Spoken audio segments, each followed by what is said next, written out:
The crystalline spires of Xiron Prime towered over Ambassador Lena Harper as she stood before the Galactic Council. The ancient chamber, carved from a single, massive crystal, harvested from the heart of a dying star, stretched impossibly high above her. Thousands of alien representatives from across the known universe filled the tiered seating, their murmurs creating an oceanic hum that reverberated through the hall. Lena straightened her diplomatic uniform, the blue and silver of Earth's colonial authority stark against the prismatic architecture. She had spent 3 years representing humanity in this chamber, arguing for increased trade rights, technology sharing, and deeper integration into the interstellar community. Today, however, something felt different. The usual procedural formalities had been dispensed with, and the High Chancellors sat with unusual rigidity on their elevated platform. "Ambassador Harper," the Zahirian Chancellor's voice boomed through the chamber, his 4 eyes narrowing as he addressed her. His skin shimmered with bioluminescent patterns that betrayed agitation despite his measured tone. "The Council has concluded its deliberations regarding Earth's petition for full membership status." Lena nodded, maintaining the practiced diplomatic smile that had served her well during countless negotiations. "The people of Earth await your wisdom, Chancellor." A ripple of whispers cascaded through the chamber. The Chancellor's aide, a slender proximan with translucent skin that revealed the pulsing of multiple hearts, handed him an ornate crystal tablet. After extensive review spanning 17 cycles, the Chancellor continued, "The Council has determined that humanity is fundamentally incompatible with the established order of our galactic community." The words hit Lena like a physical blow, though she maintained her composure. This wasn't a delay or a request for additional consideration. This was something else entirely. "Incompatible," she repeated, her voice steady despite the shock. "Chancellor, I must request clarification. Earth has met every requirement established by the Council for—" "The requirements," interrupted a Vexillian representative from the second tier, "are merely baseline metrics. Ambassador, the question before us has never been whether humans can adapt to our standards, but whether they should be permitted to do so." The chamber erupted in a cacophony of alien voices, some protesting, others in clear agreement. The Chancellor raised one of his 4 arms, and silence immediately fell. "The Council has voted," he stated with finality. "Earth and all human colonial territories are to be excluded from Council space, trade networks, and diplomatic relations. You are being ousted, Ambassador Harper." Lena's diplomatic training had prepared her for setbacks, for cultural misunderstandings, even for temporary sanctions. But nothing had prepared her for this complete rejection. "On what grounds?" she demanded, protocol momentarily forgotten in her shock. The Chancellor's bioluminescent patterns flashed in what Lena had learned to recognize as contempt. "Your species advances too rapidly and unpredictably. Your cultural and technological assimilation patterns are deemed destabilizing. Your military capabilities, while primitive, expand at a rate that causes concern." A Meridian Counselor, her body a swirling mist contained within a hovering environmental suit, drifted forward. "It is not merely what humanity is, Ambassador, but what you might become. The mathematical projections of your development trajectory indicate a 78.3% probability of severe disruption to established order within 3 generations. So we're being punished for our potential." Lena couldn't keep the incredulity from her voice. "You are being contained," corrected the Chancellor. "A unanimous vote has been reached. The Human Colonial Authority has 30 cycles to withdraw all personnel from Council territories and stations. All trade agreements are hereby nullified. All technology-sharing initiatives are terminated." Lena's mind raced through diplomatic options, searching for precedent, for procedure, for any lever she might use, but found none. This wasn't a negotiation, it was a sentence. "And if we protest this decision?" she asked. already knowing the answer. The Chancellor's upper eyes blinked slowly. Then, the Council's peacekeeping fleet will enforce compliance. We strongly recommend against any military response. Ambassador, it would be, regrettably, one-sided. In that moment, Lena Harper understood that 3 years of diplomatic service had been meaningless. The Council had likely reached this decision long ago and had merely been studying humanity, perhaps looking for justification, perhaps simply delaying the inevitable confrontation. "I request time to consult with my government," she said stiffly. "Granted," the Chancellor replied. "But the 30-cycle countdown begins now. This session is adjourned." As the Council members began to disperse, the Proximan aide approached Lena with uncharacteristic sympathy in his translucent features. "If I may, Ambassador," he whispered, glancing around to ensure they weren't overheard. "There are those among us who disagreed with this decision. The vote was not as unanimous as the Chancellor claims." "That's little comfort now," Lena replied, gathering her diplomatic materials. "Perhaps. But remember, the Council fears what it cannot control." The aide pressed a small crystal data node into her palm. "This contains the dissenting opinions and the true vote count. It may not change your situation, but it might help you understand."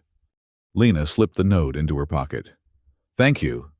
"Don't thank me," the aide replied, already moving away. "Just remember that not all species agree with this isolation policy. The Council speaks with one voice, but it is composed of many minds." As Lena made her way back to the Earth Embassy compound, the reality of the situation began to sink in. 30 cycles, approximately 45 Earth days, to withdraw an entire diplomatic and commercial presence that had taken decades to establish.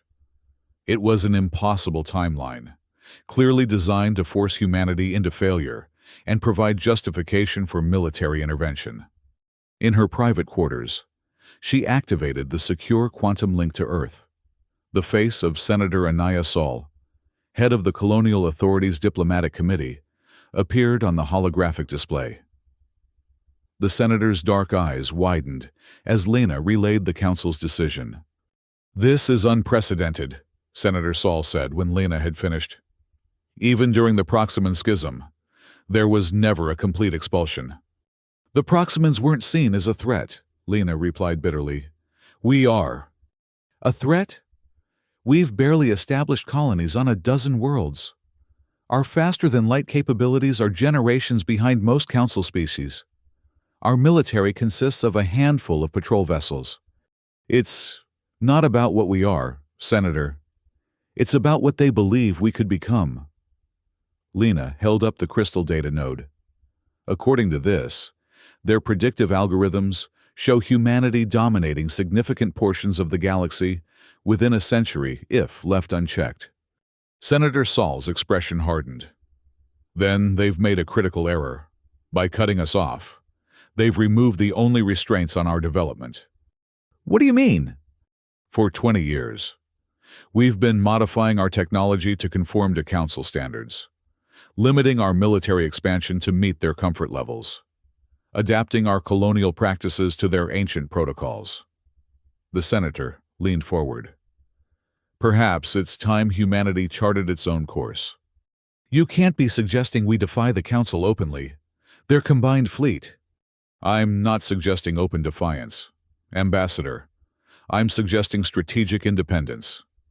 Senator Saul's face was grim but determined. "Return to Earth immediately. Bring that data node. The Authority needs to begin planning for what we're calling the Age of Autonomy." The journey back to Earth gave Lena time to process the magnitude of what had happened. The sleek, diplomatic vessel, once a symbol of humanity's aspiration to join the galactic community, now felt like a relic of naive optimism. As the blue-green orb of Earth grew larger in the view screen, she wondered what kind of reception awaited her. The answer came in the form of a military escort that intercepted her vessel at the edge of the Sol system. 4 ships of a design she didn't recognize, larger and more angular than the standard Earth patrol vessels, flanked her approach to the orbital diplomatic station.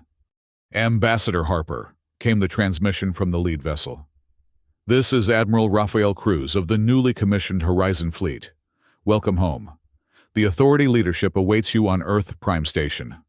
Earth Prime Station, the massive orbital complex that served as the headquarters of the Human Colonial Authority, had transformed in the weeks since the Council's decision. Military personnel now outnumbered civilians, and sections that had once housed alien diplomats and trade representatives stood empty, their occupants having departed almost immediately after the Council's decree. A delegation led by Senator Saul greeted Lena in the station's central atrium. Alongside the senator stood Admiral Cruz, his weathered face set in determined lines, and a slight Asian man with intense eyes whom Lena didn't recognize. "Ambassador Harper." Senator Saul extended her hand. "Your service to humanity has been exemplary, even if the outcome was not what we hoped." Lena shook the offered hand.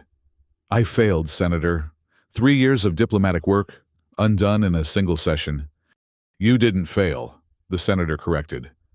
"You provided us with 3 years of invaluable intelligence and preparation time. Now, we know exactly what we're dealing with." She gestured to the man beside her. "This is Dr. Marcus Ewan, the new director of our Earth Tech Initiative." Dr. Ewan nodded politely. "Your detailed reports on Council technology have been instrumental in our work, Ambassador." "Work on what exactly?" Lena asked, feeling increasingly that she had returned to a different Earth than the one she had left. Senator Saul smiled thinly. "On ensuring humanity's survival and prosperity, independent of Council restrictions. Let's continue this conversation in secure chambers." The command center of Earth Prime Station had been reconfigured since Lena's departure. The circular chamber now featured a massive holographic display of not just Council space, but the entire mapped galaxy. Areas in blue represented Council-controlled systems, while green indicated human territories. Vast swaths of the display remained uncolored, representing unexplored or unclaimed regions. "The Council has made a critical miscalculation," Senator Saul began once the security protocols had been activated. "They assumed that by ousting us, they would contain human expansion and innovation. Instead, they've removed the constraints that were actually limiting our growth." Admiral Cruz stepped forward. "For decades, we've been designing our ships to be compatible with Council docking systems, our weapons to comply with their treaties, our navigation systems to operate within their established lanes. No more. The 30-cycle withdrawal deadline expires in 12 days, Lena pointed out. "And then what? The Council's peacekeeping fleet is larger than anything humanity could assemble in a century." "That was true," Dr. Ewan interjected, "until we stopped playing by their rules." He manipulated a control panel, and the holographic display shifted to show a complex technical schematic. "This is what we're calling chronofolding drive technology. It's based partly on principles we've observed in Council ships, but with a fundamental difference in approach." Lena studied the schematic, her background in xenotechnology allowing her to grasp the basics. "You're manipulating the space-time fabric in a completely different way than conventional FTL drives." "Precisely." Dr. Ewan nodded approvingly. "Council technology treats space-time as a medium to be traversed. Our approach treats it as a structure to be folded. The result is a drive system approximately 5 times faster than the most advanced Council vessels." 5 times? Lena couldn't hide her shock. "That's impossible." "Impossible by Council standards," corrected Admiral Cruz. "Which is exactly why they never saw it coming. The first squadron of Sovereign-class vessels equipped with the Chronofold drive completed trials last week. We can reach systems in days that would take Council ships weeks to access." Senator Saul gestured to the holographic map. "The vast majority of the galaxy remains unclaimed by the Council. Their influence, while spanning hundreds of systems, is but a fraction of what's out there. With our new drive technology, We can establish colonies and outposts well beyond their reach before they even realize what's happening." "And when they do realize," Lena asked. Admiral Cruz's expression hardened. "Then they'll face a humanity that's no longer constrained by their rules of engagement. Our Sovereign-class ships aren't just faster. They're equipped with quantum shielding and nanite weapon systems that we developed, but never deployed out of deference to Council restrictions." The implications were staggering. In the 3 years Lena had spent arguing for humanity's place at the Council table, Earth had apparently been preparing for a very different future, one where humanity charted its own path among the stars. "The Age of Autonomy isn't just about survival," Senator Saul explained. "It's about claiming our rightful place in the galaxy, not as supplicants to an ancient order, but as architects of a new one." "You're talking about expansion on an unprecedented scale," Lena said, trying to process the enormity of what was being proposed. "We're calling it Operation Hope's Horizon," Admiral Cruz confirmed. "Beginning the day after the withdrawal deadline expires, the Horizon Fleet will commence operations to secure strategic star systems beyond Council influence. We'll need your expertise, Ambassador," Senator Saul added. "Your understanding of Council politics and alien psychology will be invaluable as we navigate this new reality." Lena felt a complex mix of emotions. Part of her, the diplomat who had believed in peaceful integration, was appalled at the militaristic turn. Yet another part recognized the truth in what they were saying. The Council had made its position clear. Humanity would never be accepted as equals. "What exactly are you asking of me?" she finally said. "A new title, for one thing," Senator Saul replied. "The authority is appointing you as Secretary General of Human Colonial Affairs. You'll oversee our diplomatic initiatives with non-Council species and newly contacted civilizations. Your first mission will be to establish relations with the Arcturian Confederacy." "The Arcturians?" Lena's eyebrows rose. "They've been trying to join the Council for centuries, and have been repeatedly rejected, just as we were," Admiral Cruz noted. "They control 17 systems at the edge of Council space and possess significant resources. They could be valuable allies." Dr. Ewan added, "Their quantum engineering capabilities would complement our chronofolding technology, a potential symbiosis that the Council has deliberately prevented." Lena took a deep breath, considering all she had learned. The path ahead was uncertain and fraught with danger. But then, so was the alternative of meek compliance with the Council's decree. "I'll need a full briefing on our new capabilities and the strategic objectives," she said finally. "If I'm to represent humanity to potential allies, I need to understand exactly what we're offering and what we're asking for in return." Senator Saul's face broke into a genuine smile. "Welcome to the Age of Autonomy, Secretary General Harper." The weeks that followed were a whirlwind of preparation and strategic planning. The last Council representatives departed Earth space with 2 days to spare before the deadline, their expressions a mixture of relief and thinly veiled contempt. Many had clearly expected some form of protest or last-minute appeal from humanity. None came. Instead, as the deadline passed, the first wave of Sovereign-class vessels departed Sol system, their chronofolding drives creating ripples in spacetime that Council sensors would detect but struggle to interpret. By the time the Council realized what was happening, human outposts had already been established in 7 unclaimed star systems. The Arcturian diplomatic mission arrived on Earth Prime Station 3 months after Operation Hope's Horizon began.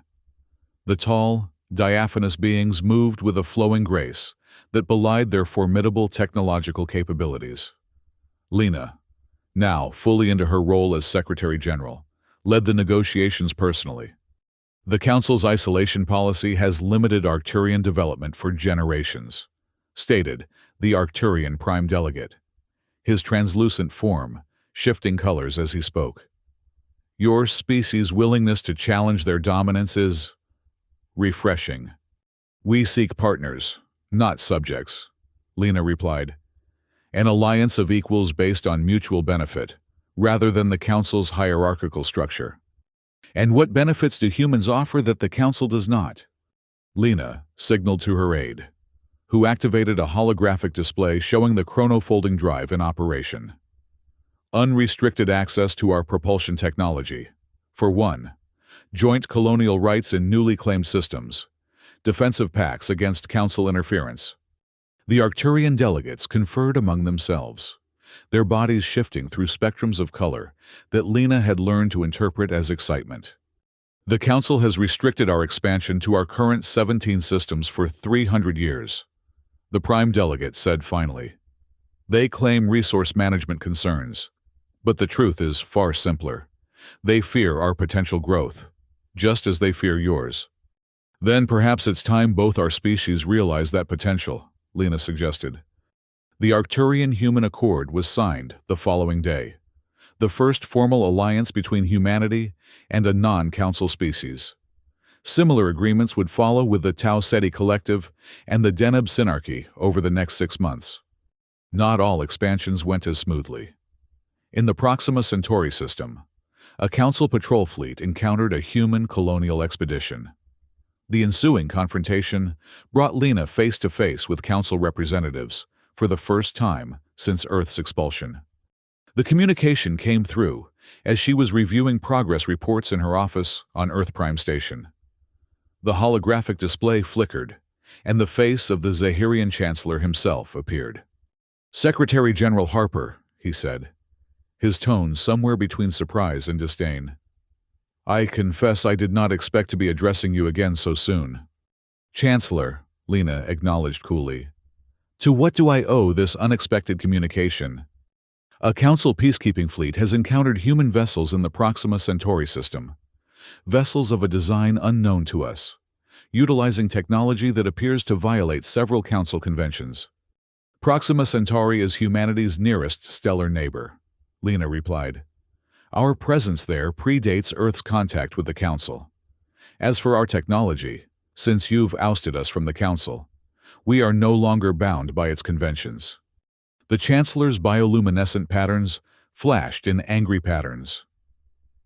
The Council's decision was to contain human expansion, not to encourage technological provocations. Your chronofolding drives are causing disruptions in established space lanes. Lena allowed herself a small smile. "I'm surprised you've identified the technology so quickly. Your containment appears to be failing on multiple fronts. Chancellor, this is not a game. Secretary General, the Council will not tolerate." "The Council no longer has authority over humanity," Lena interrupted, her voice hard. "You made that abundantly clear. Now you must live with the consequences of your decision." "Is that a threat?" "It's a reality. Humanity will continue to expand into unclaimed systems. We will continue to develop technology without regard for Council restrictions. And we will defend our colonial interests by any means necessary." The Chancellor's 4 eyes narrowed. "Your fleet at Proxima Centauri is outnumbered 3-1. Secretary General, if this is the demonstration of defiance you've chosen, it is poorly considered." "I suggest you check your tactical displays again, Chancellor," Lena replied calmly.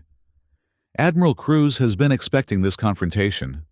As if on cue, a junior officer approached the Chancellor, whispering urgently in his ear. The Chancellor's bioluminescent patterns shifted to what Lena recognized as alarm.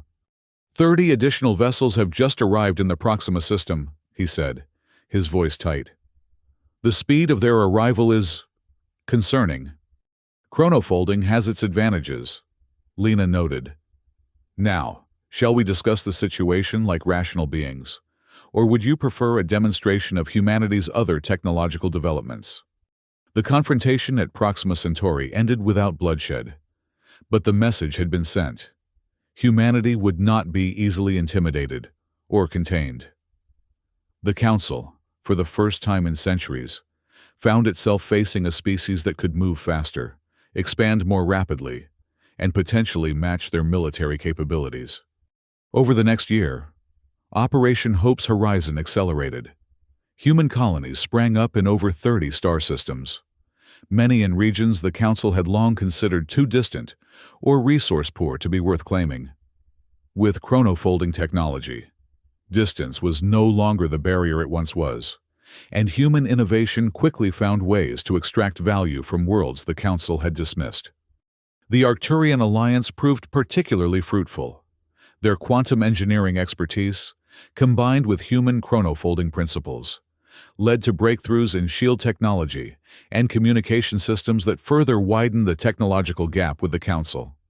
Not all developments were military or colonial in nature. Dr. Marcus Ewan's EarthTech initiative expanded to include thousands of scientists across dozens of worlds, all freed from the constraints of Council scientific orthodoxy. Innovations in medicine, agriculture, and sustainable energy flourished, improving life across human space and attracting interest from other non-Council species. We've received inquiries from 17 independent civilizations in the past month alone, Lena reported during a high-level meeting 18 months into the age of autonomy. Most are species the Council has either rejected for membership or classified as developmentally immature. "The Council's loss is our gain," Senator Saul observed. "Each alliance strengthens our position and weakens the Council's monopoly on interstellar relations." Admiral Cruz, now commanding a fleet of over 200 Sovereign-class vessels, added, "Our intelligence suggests the Council is internally divided on how to respond to human expansion. Some factions advocate for military containment, others for renewed diplomatic engagement." "Let them debate," Dr. Ewan said dismissively. "While they argue, we advance. The latest iteration of the chronofolding drive has increased efficiency by 23%.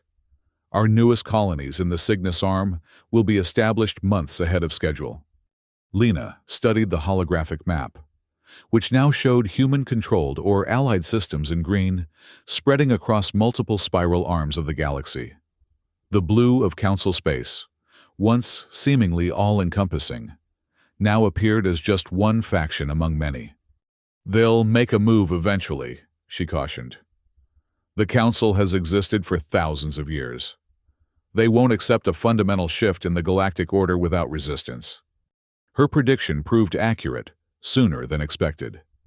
2 years after Earth's expulsion from the Council, at the Perseus Nexus, a strategic junction of naturally occurring space lanes connecting multiple spiral arms, the Council made its stand. The first warning came from an Arcturian outpost, which detected a massive fleet movement toward the Nexus. Long-range scans confirmed the worst. Over 1,500 Council vessels converging on a region where humanity had established a major logistics hub supporting expansion into the Perseus Arm. Admiral Cruz's response was immediate. "We're mobilizing 200 ships to the Nexus. Even with our technological advantages, those odds are challenging." "We need more than ships," Lena said, studying the tactical displays. "We need to change the rules of engagement." "What are you suggesting?" Senator Saul asked. Lena turned to Dr. Ewan. "The temporal grid project you've been developing, is it operational?" The scientist's eyes widened. "In theory, yes. We've conducted successful tests in isolated systems. But deploying it in an active conflict scenario, there are significant unknowns." "Explain this project," demanded Admiral Cruz. Dr. Ewan hesitated before answering. "The temporal grid is an extension of chronofolding principles, applied across a defined region of space, rather than to a single vessel.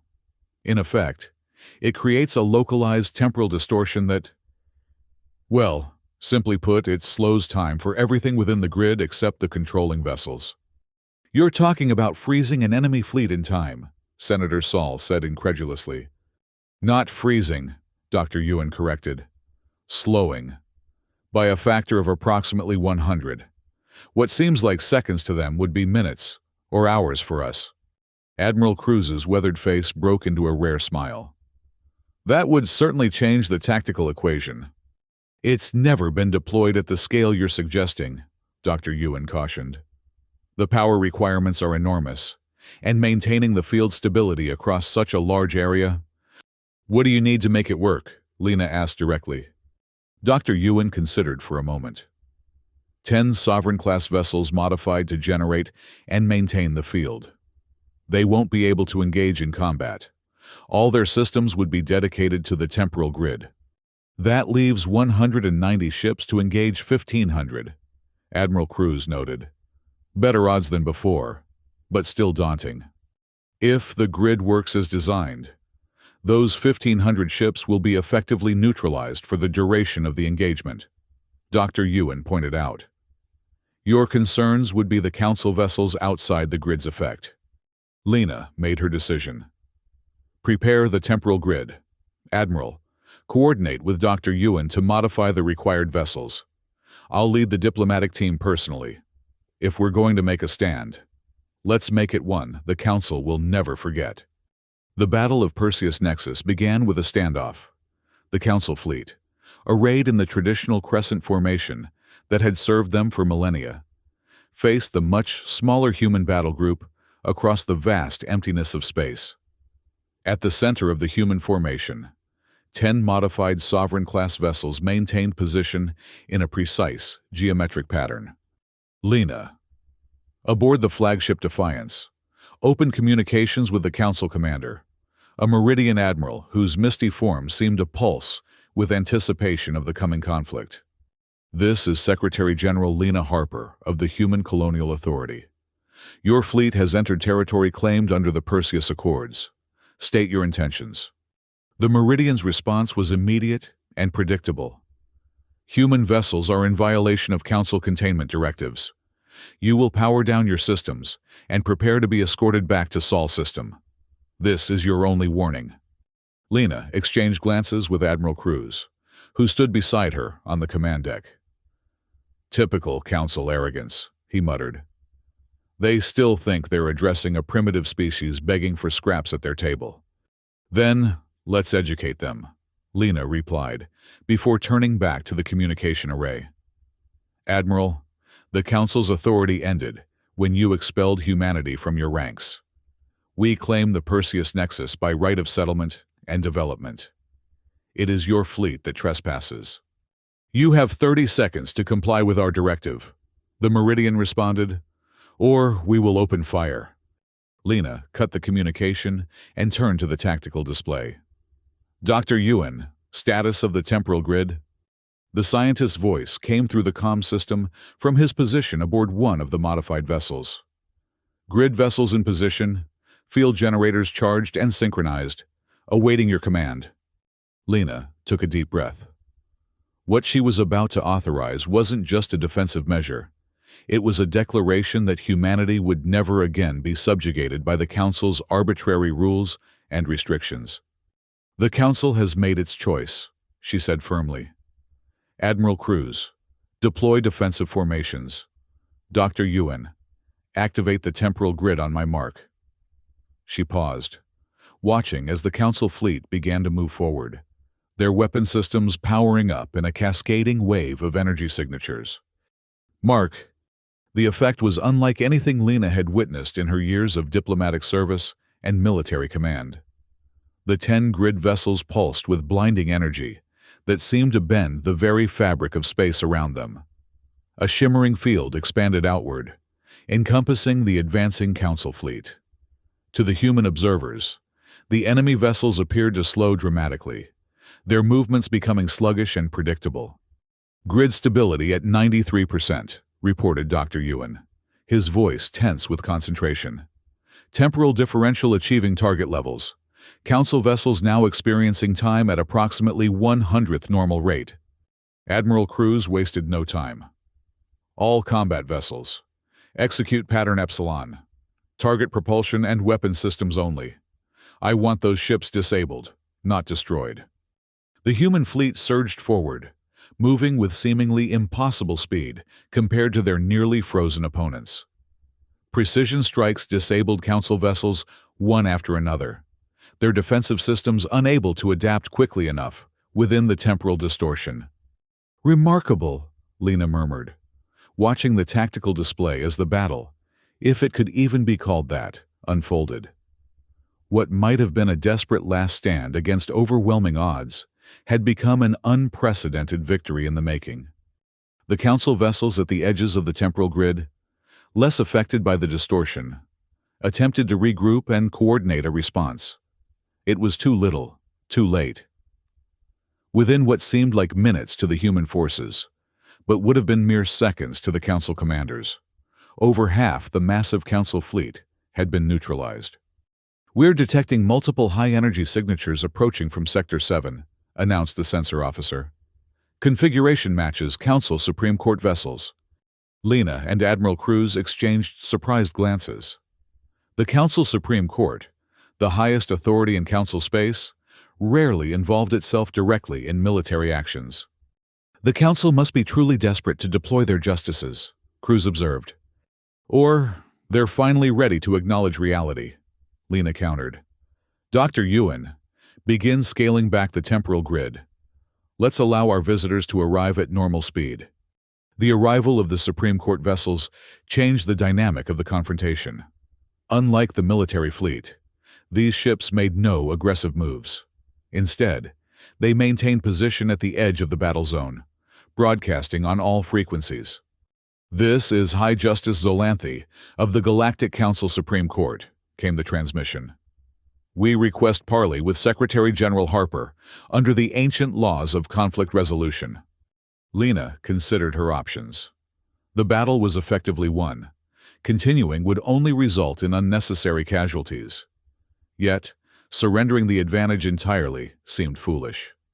"Maintain the temporal grid at reduced intensity," she instructed Dr. Ewan. "Keep the military fleet slowed, but allow normal temporal flow for the court vessels." To Admiral Cruz, she added, "Prepare a diplomatic shuttle. I'll meet with the High Justice personally." The High Justice's vessel was unlike any council ship Lena had encountered. Rather than the utilitarian design of military craft or the ostentatious grandeur of diplomatic vessels, the Supreme Court ship was elegant in its simplicity, a perfect sphere of what appeared to be liquid metal, constantly shifting and flowing, yet maintaining its perfect form. Lena's shuttle was guided to a docking port that seemed to form spontaneously in the sphere's surface. Inside, she found an environment designed to accommodate multiple species comfortably, a rarity in council space, where most vessels catered primarily to the dominant species. High Justice Zolanthe awaited in a circular chamber at the ship's center. The Justice was a Vexillian, one of the Council's oldest member species. Her body, a complex lattice of crystalline structures that shifted and realigned as she moved. "Secretary General Harper," the Justice greeted her, her voice resonating directly in Lena's mind rather than through conventional sound. "Your demonstration today has been instructive." "It wasn't meant as a demonstration, Justice Zolanthe," Lena replied evenly. "It was a defense of sovereign human territory against unprovoked aggression. Perspective, as always. Colors, interpretation." The Justice's crystalline form shimmered in what might have been amusement. "Nevertheless, the tactical and technological realities are undeniable. The Council's decision to oust humanity has produced outcomes directly contrary to its intentions. The Council sought to contain us. Instead, they removed the only constraints on our development and expansion." "Indeed." The Justice moved closer, her crystalline form casting prismatic patterns across the chamber. "Which brings us to this moment. The Council Supreme Court has reviewed the original decision and found it flawed in both reasoning and execution." Lena maintained her diplomatic composure, though her pulse quickened. "The court overrules the Council's decision?" "Not precisely," Zolanthe clarified. "The court recognizes that the current situation has evolved beyond the parameters of the original ruling. New facts require new considerations." "What exactly are you proposing, Justice?" "A new equilibrium. The Council acknowledges human sovereignty over the 12 star systems you have most extensively developed. In return, humanity agrees to certain navigational and communication protocols that ensure compatibility with established galactic infrastructure." Lena considered the offer carefully. It was a significant concession from the Council, more than she had expected, but far less than what humanity had already achieved.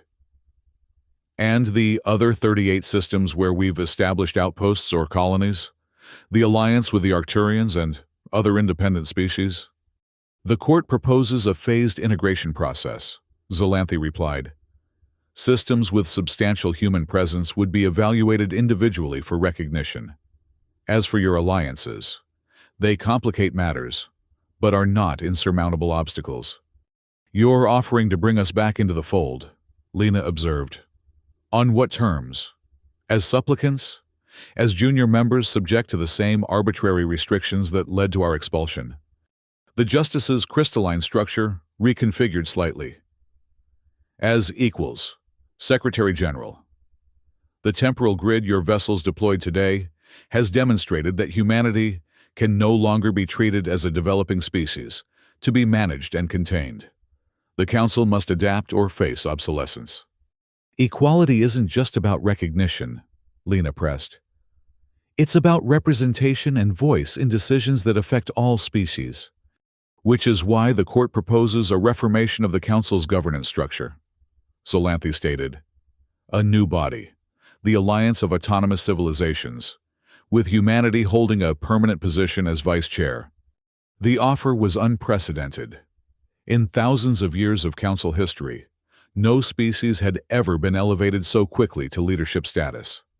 It represented not just a reversal of humanity's expulsion, but an acknowledgement of a fundamental power shift in the galaxy.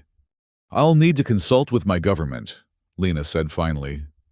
This proposal goes beyond my authority to accept unilaterally.